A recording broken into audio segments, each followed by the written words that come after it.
el Cantón Rumiñahui y el Valle de los Chillos. En voz alta.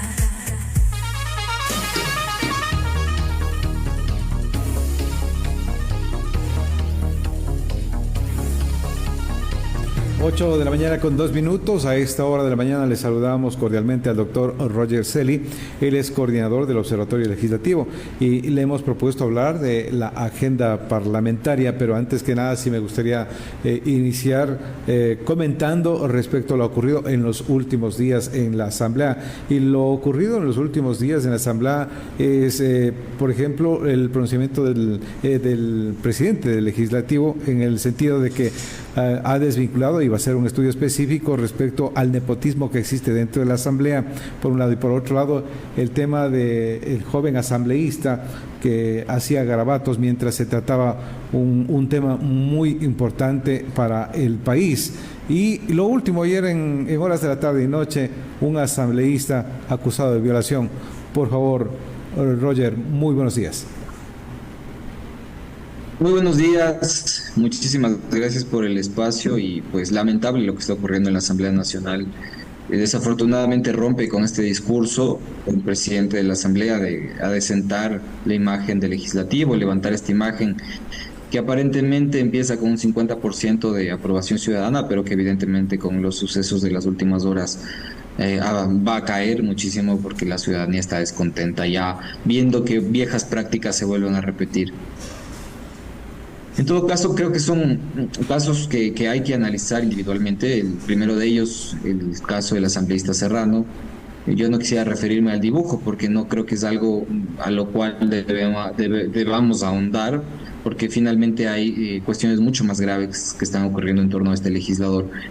En primer lugar, es importante señalar y que la ciudadanía conozca lo que se ha identificado es una presunta red familiar dentro del Parlamento, una red familiar que corresponde a este legislador y al legislador Edner Recalde, en donde posiblemente hay un tema que es complejo y que no se ha mencionado, la posible gestión de un cargo público, de varios cargos públicos por parte de estos legisladores u otros, para beneficiar a familiares. Desafortunadamente, la Asamblea Nacional ha mencionado que sí va a separar a las personas que tengan relaciones familiares dentro de la Asamblea Nacional, pero lo que a mí me sorprende es que no se haya mencionado nada al respecto del corruptor o presunto corruptor. ¿Quién finalmente está detrás de la influencia indebida para contratar a este personal parlamentario? De eso no se ha hablado. Es algo que hay que abordar y que hay que profundizar, sobre todo los problemas estructurales que hay detrás del servidor público parlamentario en la Asamblea Nacional. Y el segundo caso, la justicia debe con celeridad procesar al asambleísta en funciones aún, creo que va a pedir licencia, así lo ha hecho. No se necesita el levantamiento de la inmunidad parlamentaria, la justicia lo puede procesar directamente porque su inmunidad corresponde al ejercicio de su cargo y por supuesto que una violación no corresponde al ejercicio del cargo de un legislador. Ahí pues esperamos que la justicia tome acciones y que la Asamblea Nacional, en el caso que se necesiten hacer mayores investigaciones, facilite toda la información del caso. En el tema del nepotismo, doctor, era un secreto a voces lo que se ha mencionado y lo que se ha dicho en los últimos días, en que los asambleístas, como no podrían contratar directamente para que estén como asesores al lado de ellos, intercambiaban con otros asambleístas, pues tú contrátale a mi familia y yo contrato tu familia. Eso estaba ocurriendo, doctor. Sí, a ver, y ahí profundizando un poco, ¿qué nos dice la Ley Orgánica de la Función Legislativa? Nos dice que evidentemente se debe prohibir el nepotismo en las contrataciones del personal parlamentario. Pero la normativa es muy laxa en ese sentido, entonces ordena la creación de un reglamento interno de talento humano que establezca estas inhabilidades. Y ahí pues la historia ha ido cambiando en detrimento o desmantelando la institucionalidad de la Asamblea Nacional. En 2014 la norma era muy clara. La norma nos decía que está prohibido expresamente que un legislador, más bien un familiar de un legislador, sea contratado en cualquier despacho de la Asamblea Nacional. En la presidencia de Gabriela Rivadeneira la norma era clarísima, más allá de afectos o desafectos políticos. 2020 llega a la presidencia de César Litardo y esta norma se desmantela y se agrega una frase en la cual se señala que, bueno, está prohibido que familiares trabajen en el despacho del legislador, pero únicamente en el despacho del familiar. Es decir, en el caso que estamos hablando, Dominic Serrano, por ejemplo, no hubiese podido contratar o solicitar la contratación de su madre en su despacho. Eso no se pudo haber hecho, pero sí se podía hacer esta contratación cruzada, es decir, en el despacho de mi colega legislador le contratan a mi familiar y yo contrato a su familiar. Esto permitió la norma, por eso se decía que, bueno, ahí no hay un incumplimiento legal, pero sí hay un problema serio con la ética pública. Y ha ocurrido así, y ahora el presidente de la Asamblea dice, bueno, vamos a reformar el reglamento de talento humano, artículo 7. Pero mi sorpresa también es por qué no se dieron cuenta. Finalmente, la autoridad nominadora es la que, o su delegado, en este caso el presidente de la Asamblea, su delegado, los que deciden aceptar la contratación o no del personal parlamentario. Entonces, mi duda ahí es, y creo que legítima, ¿por qué no se dieron cuenta de que más de 40 personas tenían estos problemas? Y ahora se sorprenden. A mí me sorprende que se sorprendan, básicamente. Para cerrar este tema, doctor, ¿qué alcance podría tener? No sé si llegarán hasta las últimas consecuencias o esto es solamente pagarán chivos expiatorios, o sea, se centrarán en unos 3 o 4 personas y algo así. Y lo que usted ha señalado es, creo que lo más importante de este caso, y es que finalmente no estamos sancionando al corruptor. Porque en ninguna declaración que yo he escuchado del presidente o los comunicados oficiales de la institución están diciendo que han enviado la denuncia al Comité de Ética para que investigue quienes influyeron indebidamente o gestionaron un cargo público en la Asamblea Nacional.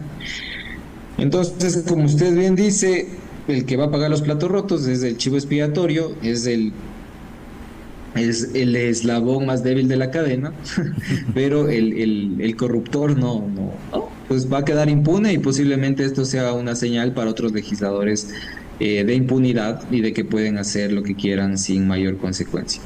Vamos a la agenda parlamentaria. Hasta el 2027 la Asamblea Nacional busca tratar de aprobar cerca de 50 proyectos de ley enmarcados en 5 ejes: el tema de seguridad, el tema de empleo, desarrollo social, infraestructura y medio ambiente y lucha contra la corrupción. Es un tema muy ambicioso por un lado, o por otro lado, ¿qué temas se dejan de lado aparte de estos, por favor, doctor? A ver, la agenda parlamentaria es un asunto también que preocupa y voy a ir dando algunos aspectos desde lo más simple a lo más complejo. En primer lugar, la agenda parlamentaria según la ley debería ser anual. En este caso nos presentan una agenda de 2 años. Entonces nos dejan a la interpretación si es que la mitad de eso va a ser aprobado en un año y la mitad en el siguiente año. O sea, la ley dice anual, ya no es mi culpa como analista de que no se fijen en esos detalles tan simples de la ley. Uh-huh. En segundo lugar, se supone que la Asamblea Nacional tramita proyectos de ley, no tramita temas. Si usted nota, la agenda parlamentaria tiene una serie de temáticas. Dice, vamos a tratar el tema penal, vamos a tratar el tema del proyecto de ley en materia de ambiente. Y ustedes conocen, los proyectos de ley tienen un código de trámite. Y hay proyectos de ley que se repiten una y otra vez. Entonces tienes la reforma al Código Orgánico Integral Penal 1, 2, 3, 4, 5, 6, 7, 8 de 10 o 20 legisladores. Yo pregunto, ¿cuál va a ser el proyecto de ley principal que se va a tramitar sobre materia penal? ¿Cuál va a ser el proyecto de ley principal que se va a tramitar sobre ambiente, sobre niñez? Es decir, una agenda parlamentaria que no solo nos diga los temas, sino la orientación política. ¿Qué orientación política va a tener el tema de salud, por ejemplo? El tema del IES, el tema de trabajo, el tema de seguridad social. Eso no nos dice la agenda parlamentaria, no es clara y no se puede rastrear. Mañana pasarán 6 meses, conforme establece la ley, para evaluar la agenda parlamentaria. ¿Y qué vamos a evaluar? Finalmente, si no tenemos un criterio técnico de rastreo de los proyectos de ley que se van tramitando. Luego tenemos un eje que ya es más complejo. Si ustedes notan, la agenda parlamentaria deja fuera estos dictámenes de la Corte Constitucional sobre cuestiones que se deben regular. Yo no veo que exista en la agenda parlamentaria, por ejemplo, el proyecto de ley de pasantías, que es una disposición de la Corte Constitucional de que es algo que hay que regular. No veo la disposición al respecto de la consulta prelegislativa, libre e informada, la consulta previa, la consulta ambiental. Hay una breve referencia a la consulta ambiental, pero no se hace esta diferenciación. No veo, por ejemplo, que haya la intención de regular lo que ya ha sugerido la Corte Constitucional, que tiene que ver con las plataformas de delivery y de transporte mediante aplicaciones móviles. No veo que haya la intención de regular este tipo de temas. Nos deja por fuera cuestiones que ha ordenado la Corte Constitucional y luego nos deja por fuera una demanda ciudadana que me parece que es legítima y es un eje de democracia.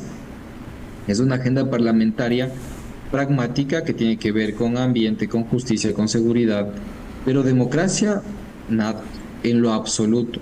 Estamos viviendo un escenario regional, incluso mundial, en donde la democracia está siendo debilitada, en donde se están instalando regímenes autoritarios a través de las leyes. Pero un eje de democracia que incluya el fortalecimiento de los partidos políticos, que incluya la independencia de las distintas funciones del Estado, que incluya más transparencia, más participación, pues un eje de ese tipo no existe, desafortunadamente. Es una agenda parlamentaria que es ambiciosa, que no muestra con claridad hacia dónde se va a orientar, sí los temas, por supuesto, y que deberá ser evaluada en 6 meses y ojalá se diferencie de otras agendas parlamentarias como la de Henry Kronfle, que no logró cumplir más del 40%, o la de Viviana Veloz, que no logró superar el 50%, y agendas pasadas que tampoco tuvieron éxito. Esperamos que tenga éxito esta agenda, pero que sobre todo haya un debate plural al respecto de las normas que se están proponiendo. O también el tema que ha dejado de lado, o no se les ha escuchado, sobre reformas reales al Código de la Democracia, doctor. Efectivamente, reformas que sí tengan que ver con un interés de transformar los partidos políticos. Reformas de ese tipo no hay. Y la intención que vimos en las últimas reformas del Código de la Democracia fue una intención más bien electoral, pero no fue una intención democrática, es decir, no fue una intención de mejorar el problema de fondo de los partidos políticos: transfugismo político, formación, selección de cuadros, democracia interna, financiamiento de la política, transparencia. Ese tipo de cosas no existen. Y los resultados están a la vista. Políticos que no tienen idea de lo que hay que hacer en el Parlamento, y cuestiones de partidos políticos que tampoco tienen un norte. ¿Qué es lo que nos dicen actualmente los partidos y que es un fiel reflejo de lo que pasa en el país, y los políticos sobre todo? ¿Qué nos dicen? Somos apolíticos. Somos, hoy en día las ideologías ya no importan. Nos dicen totalmente lo contrario a lo que debería decir o ser un político. Entonces, el problema de fondo de nuestra sociedad es justamente el partido político, la política, instituciones tan valiosas para una democracia que están echadas abajo por intereses que ni siquiera tienen que ver ya con intereses privados en muchos de los casos, sino con intereses meramente personales. Y ahí vemos el caso de las redes familiares en la Asamblea Nacional. Todo está conectado. Todas las decisiones que se van tomando en la política pública, en el Ejecutivo, en el Legislativo, las leyes que se van pasando, dan como resultado la configuración de una sociedad que está desconectada de la realidad. Una sociedad que ya no ve los problemas que están en su frente, que son evidentes, y que los evita. Otros son los intereses. Otra es la política que se quiere instalar en el país, no necesariamente la mejor o la más buena. Roger, ¿qué va a pasar con el tema de la ley aprobada de solidaridad e inteligencia e integridad pública? Digo, ¿qué va a pasar? Porque tiene más de 10 demandas de inconstitucionalidad. ¿Por qué metieron tantos temas en una sola aprobación, en un solo documento? Por favor, Roger. Hay varias interpretaciones. La lectura política nos dice que, como es normal, un gobierno que está empezando tiene una mayoría que es frágil, en el caso preciso del gobierno de Daniel Noboa, porque no tiene una mayoría pura de sus legisladores. Le faltan 10 legisladores siempre para completar la mayoría necesaria de 77 para aprobar leyes. Entonces, yo creo que están aprovechando el timing político, en donde tienen una mayoría, insisto, frágil, pero que sí funciona, una mayoría frágil funcional, y están enviando proyectos de ley aprovechando la coyuntura. Entonces, violan la unidad de materia en un cuerpo legal reforman 19 leyes, nada más y nada menos, con la intención de que éstas sean aprobadas y que sea difícil su sanción por parte de la Corte Constitucional al respecto de su posible inconstitucionalidad. Es lo que pasa. Ahora, pues la ciudadanía aún tiene el mecanismo extraordinario y jurisdiccional para lograr que estas leyes no entren en vigencia o que no se apliquen a futuro, pero digamos, eso podría ser parcial, dado que la Corte Constitucional también deberá evaluar caso por caso. No sé si haya una inconstitucionalidad total de estas normas o algunas acápites, capítulos o artículos de las normas aprobadas se echen abajo, pero de fondo, por ejemplo, hablemos de la ley de inteligencia. La ley de inteligencia transversalmente es un problema inconstitucional, es un problema de derechos humanos. Solo me voy a referir al primero de sus artículos, en donde se dice que básicamente cualquier cosa podría ser considerada una amenaza para el Estado. Es decir, por ejemplo, esta conversación que estamos teniendo, si habla de algo que no le interesa al gobierno, podría servir como una herramienta o una justificación para hablar que somos una amenaza para el Estado. Y con eso se aplicaría la ley de inteligencia sin más ni menos. Y por supuesto la ley de solidaridad también se amerita. Entonces, esta discrecionalidad debe ser controlada por la Corte Constitucional. Yo no creo, no admito como ciudadano que una corte tan importante en el país no revise estos temas que son de fondo, no son de forma, son de fondo y que podrían afectar seriamente los derechos humanos, la libertad de expresión, el ejercicio periodístico y cualquiera sea los derechos que se vean afectados de la ciudadanía. Tal como están las cosas, y con esto finalizamos, Roger, tal como están las cosas, estas demandas de inconstitucionalidad planteadas a la Corte Constitucional, ¿podría tener trascendencia, poder tener algún alcance, o ellos podrían comenzar a dilatar y esto no ha pasado nada y queda ahí? Es algo que pasa mucho en el país. El legislador y sobre todo el presidente de la República, no solo este, sino otros presidentes, saben que la Corte Constitucional podría demorar años. Entonces, mientras la Corte demora, la ley se implementa. Los beneficios de la ley se van a obtener. Podría pasar, podría ser que la Corte actúe de forma oportuna y eche abajo estas leyes, pero yo pensaría que el Ejecutivo va a insistir, porque esa es la tónica de un Ejecutivo que es frontal con estos temas. El Ejecutivo no te está diciendo, no quiero estos temas, te está enviando proyectos de ley clarísimos y el corte que tienen es bastante evidente. Entonces, sabiendo que la Corte Constitucional podría demorar, envían más proyectos de ley y lo seguirán haciendo para lograr obtener su beneficio político. Perfecto, Roger. Muchas gracias por participar en esta emisión informativa. Muchísimas gracias, que tengan un excelente día. Como siempre, un honor estar en este espacio. Muy gentil. Gracias al doctor Roger Celi, él es coordinador del Observatorio Legislativo. Son las 8 de la mañana con 20 minutos. Hacemos una pausa y retornamos enseguida.